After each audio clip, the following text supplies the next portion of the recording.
La Edad Media no solo fue una época de conflictos, peste y superstición, fue un tiempo donde la gente realmente creía que el mundo estaba lleno de criaturas que acechaban en los bosques, en las montañas y hasta dentro de las iglesias.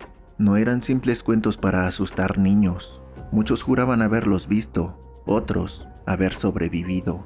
Hoy viajaremos a una era donde la oscuridad no era solo ausencia de luz, era algo que respiraba. Sean bienvenidos una vez más a su programa, Las Crónicas del Tío Riz y compañía. La Edad Media fue una época donde la noche duraba más que el día. El bosque no era paisaje, era territorio prohibido. En lugares como París o pequeñas aldeas perdidas en Inglaterra, cuando el sol se ocultaba, nadie salía. No por ladrones, no por conflictos, sino por algo peor, criaturas que no pertenecían al mundo de los hombres. Para los que no me conocen, yo soy el Tío Riz.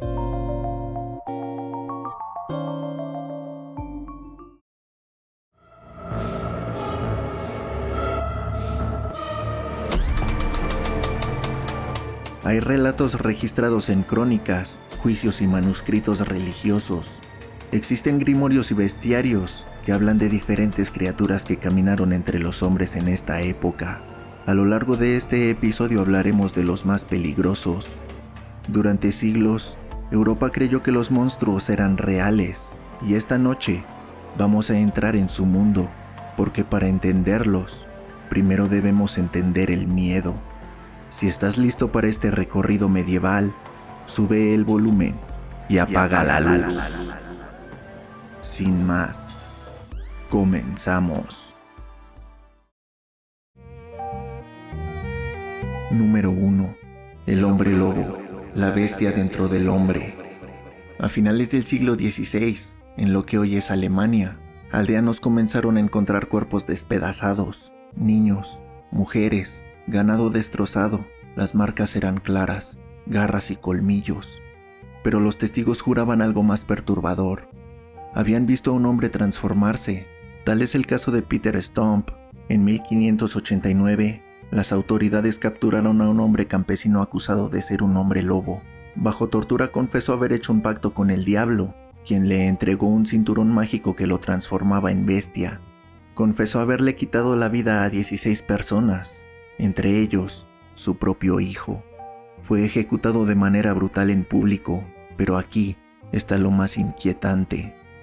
En aquella época los juicios por licantropía eran comunes en Francia y regiones del este europeo. Miles fueron acusados. ¿Eran monstruos o víctimas del miedo colectivo, hambre y superstición? En tiempos de peste, conflictos y hambrunas, la mente humana necesitaba un culpable, y el hombre lobo era perfecto. Mitad humano, mitad bestia, el perfecto símbolo del instinto descontrolado.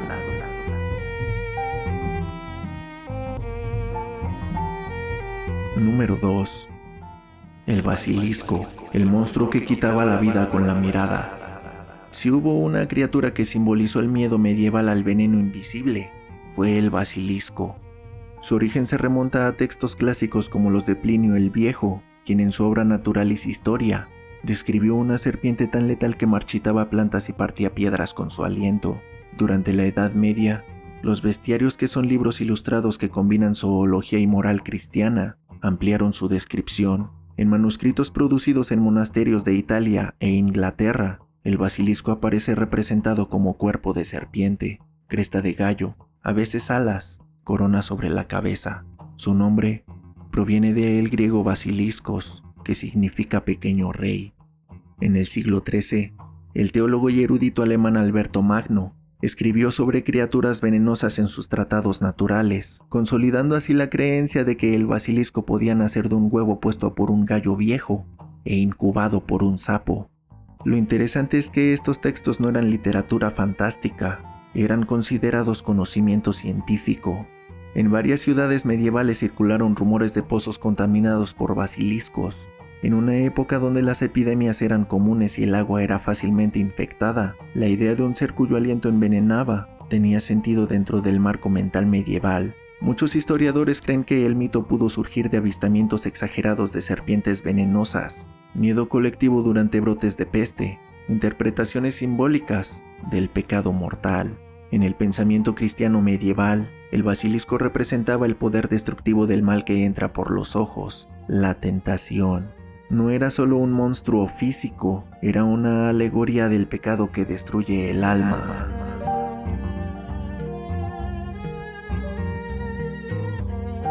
Número 3. El dragón, entre mito y crónica. El dragón fue posiblemente la criatura más documentada del imaginario medieval. A diferencia del basilisco, el dragón no era considerado una invención moral, sino un animal exótico que vivía en regiones lejanas. Hay un poema anglosajón fechado entre los siglos 8 y 11, donde aparece un dragón que custodia un tesoro y destruye aldeas con fuego. Pero más allá de la literatura existen crónicas religiosas que hablan de dragones como criaturas reales. Un ejemplo, San Jorge y el dragón. La leyenda de San Jorge fue ampliamente difundida en la obra medieval, La Leyenda Dorada. Fue escrita por Santiago de la Vorágine en el siglo XIII. En ella se narra cómo un dragón aterrorizaba una ciudad exigiendo sacrificios humanos, hasta que fue derrotado por el santo. Aunque claramente simbólica, esta historia fue tomada como evento histórico por generaciones. En el siglo XII, el cronista inglés Guillermo de Newburgh escribió sobre avistamientos de criaturas voladoras gigantes en Inglaterra. Hubo casos de huesos de dinosaurios o restos fósiles que eran interpretados como evidencia de dragones. Claro, en una era sin paleontología, encontrar un cráneo enorme solo podía significar una cosa: monstruos.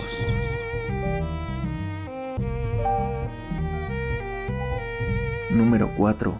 Lamia, demonología y miedo femenino. La figura de la lamia no nació en la Edad Media, proviene del mundo antiguo, particularmente de la tradición griega, donde la lamia era un ser femenino que devoraba niños. Pero durante la Edad Media, este mito fue reinterpretado bajo el ente del cristianismo y la demonología. En regiones de Grecia, Italia y la península ibérica, el nombre lamia comenzó a usarse para describir entidades nocturnas que atacaban recién nacidos. Sin embargo, lo verdaderamente inquietante no es la criatura, es el contexto.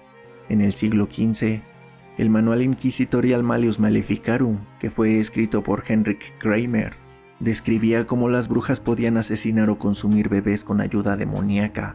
El texto afirmaba que las mujeres eran más propensas a pactos con el diablo, debido a su debilidad espiritual.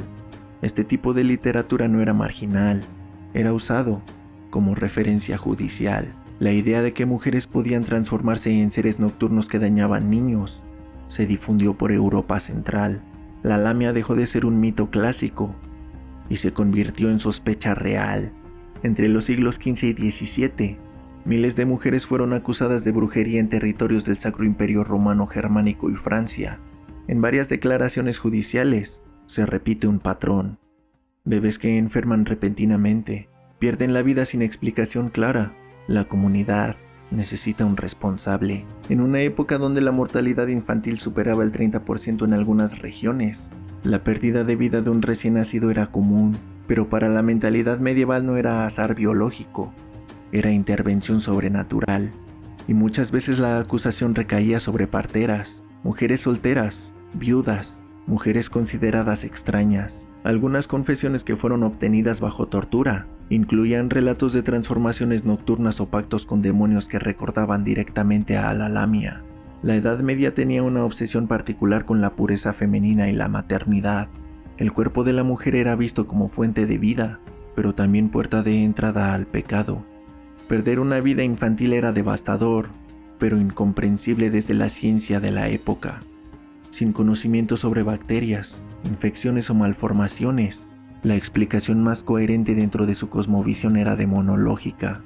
La lamia se convirtió en el rostro del miedo colectivo, una mujer que no cumplía su rol social y por eso destruía la maternidad ajena, una necesidad de encontrar culpables en tiempos de crisis. La criatura era el síntoma, el verdadero monstruo era el miedo.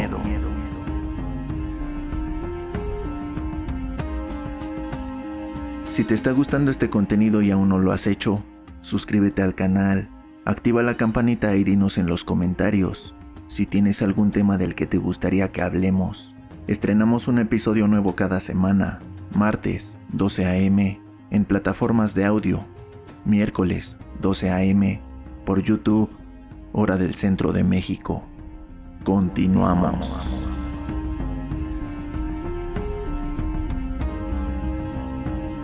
Número 5. El Wendigo, hambre y colapso social. Aunque el concepto de Edad Media es europeo, durante el mismo periodo histórico pueblos indígenas del norte de lo que hoy es Canadá y la región de los Grandes Lagos hablaban de una criatura aterradora, el Wendigo. En las tradiciones algonquinas, el Wendigo era un espíritu asociado al invierno extremo y al canibalismo. No era simplemente un monstruo físico, era la consecuencia de romper un tabú supremo. En los siglos XVII y XVIII, misioneros franceses que viajaron por Nueva Francia registraron relatos sobre personas acusadas de convertirse en wendigos tras consumir carne humana en periodos de hambruna. Uno de los casos más citados por antropólogos es el de Swift Runner. Fue ejecutado en 1879 tras asesinar y devorar a su familia durante un invierno severo. Aunque posterior a la Edad Media europea, el mito refleja dinámicas similares: hambre extrema, aislamiento, colapso moral. El Wendigo representaba la transformación del ser humano en algo inhumano por desesperación. Para muchos estudiosos, el Wendigo funcionaba como un mecanismo social, una advertencia. En sociedades donde el invierno podía aniquilar comunidades enteras, mantener la coherencia moral era vital. El monstruo no era extremo, era el hambre que podía convertirte en bestia.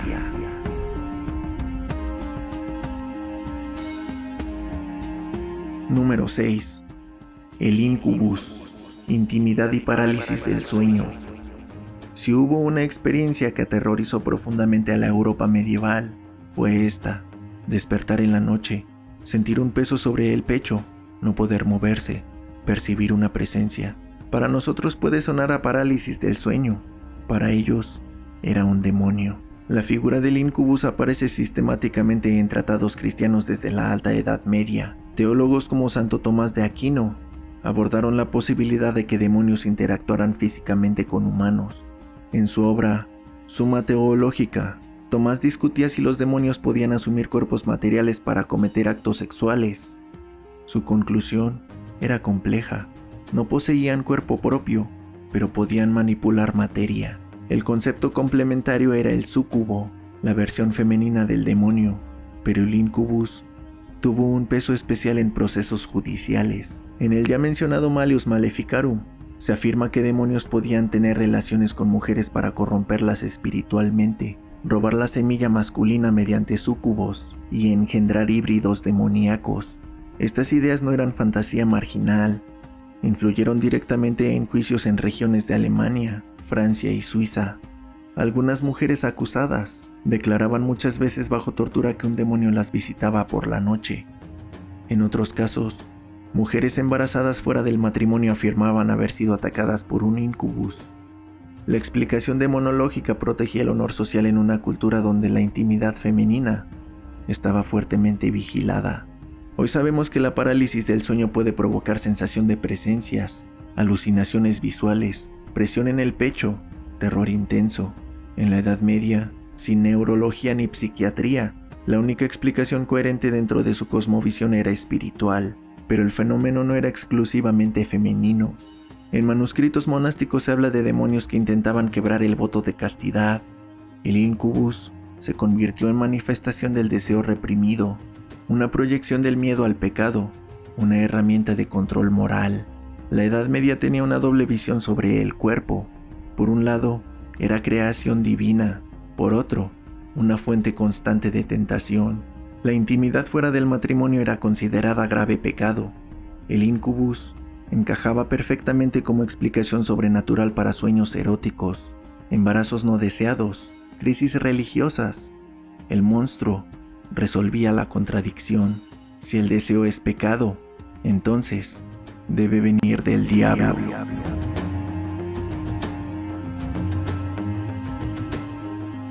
Número 7. Black Shock, el perro del juicio. En la Europa medieval y moderna temprana, existía una figura recurrente en el folclore británico, el perro espectral. Pero a diferencia de otras criaturas, el caso del Black Shock tiene algo particular. Tiene fecha, tiene lugar, tiene testigos. 4 de agosto de 1577. En medio de una violenta tormenta eléctrica, un evento quedó registrado en las crónicas parroquiales de la región de East Anglia, en Inglaterra. El relato fue documentado por el clérigo y cronista protestante Abraham Fleming. Según su registro, durante el servicio religioso en la iglesia de Blythburgh, una enorme criatura irrumpió en el templo. Lo describió como un perro gigantesco, pelaje oscuro, ojos ardientes. El texto afirma que la criatura corrió entre los fieles, le quitó la vida a 2 personas y dejó marcas de quemaduras en la puerta de la iglesia antes de desaparecer. Esas marcas, según la tradición local, permanecieron visibles durante siglos. El evento también fue reportado en otra iglesia ese mismo día a varios kilómetros de distancia. Es importante entender el momento histórico. Inglaterra vivía tensiones religiosas profundas bajo el reinado de Isabel I. La reforma protestante había fragmentado el país. Católicos y protestantes competían por la interpretación del mal, del castigo divino y de los presagios. En ese clima, una tormenta violenta acompañada de pérdidas de vida repentinas dentro de una iglesia solo podía interpretarse de una manera: señal divina. El Black Shock fue entendido como presagio, castigo o advertencia. ¿Qué pudo haber ocurrido realmente? Algunas hipótesis modernas sugieren un impacto de rayo dentro de la iglesia, pánico colectivo en medio de la tormenta, una exageración narrativa posterior. Un rayo puede provocar explosiones internas, quemaduras en puertas, quitar la vida de manera instantánea a las personas. En una época sin comprensión eléctrica, el fenómeno se traducía en forma de criatura. Pero hay algo interesante. El Black Shock no era único. Perros espectrales aparecen en múltiples regiones británicas con nombres distintos. Barghest, Grim, Churchyard Beast, siempre asociados a cementerios, cruces de caminos, muerte inminente. El perro espectral era un símbolo antiguo, posiblemente precristiano, que sobrevivió a la cristianización como figura demoníaca. A diferencia del dragón o el basilisco, el Black Shock no representaba el pecado, representaba destino. Era la muerte caminando. En una sociedad donde la esperanza de vida era baja y las enfermedades impredecibles, la muerte no era abstracta, era presencia constante. El perro espectral no atacaba por maldad, aparecía antes del final, y eso lo hacía aún más aterrador.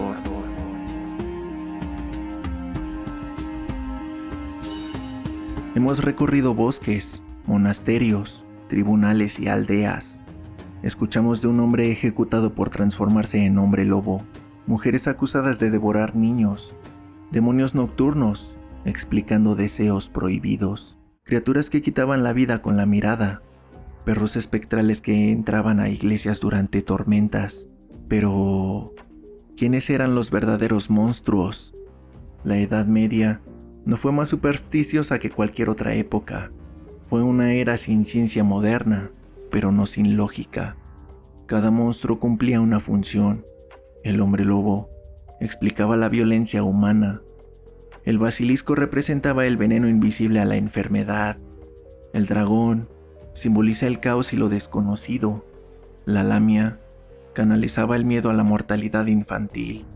El Wendigo advertía sobre el colapso moral en la hambruna. El Incubus justificaba el deseo y la culpa. El Black Shock personificaba la muerte inevitable. No eran simples criaturas, eran respuestas culturales. Cuando el mundo es impredecible, la mente crea formas para entenderlo. Y aunque hoy tengamos ciencia, tecnología y medicina, el miedo sigue buscando rostro. Tal vez los monstruos medievales desaparecieron, o tal vez solo cambiaron de nombre. Ya lo sabes. Sigue buscando.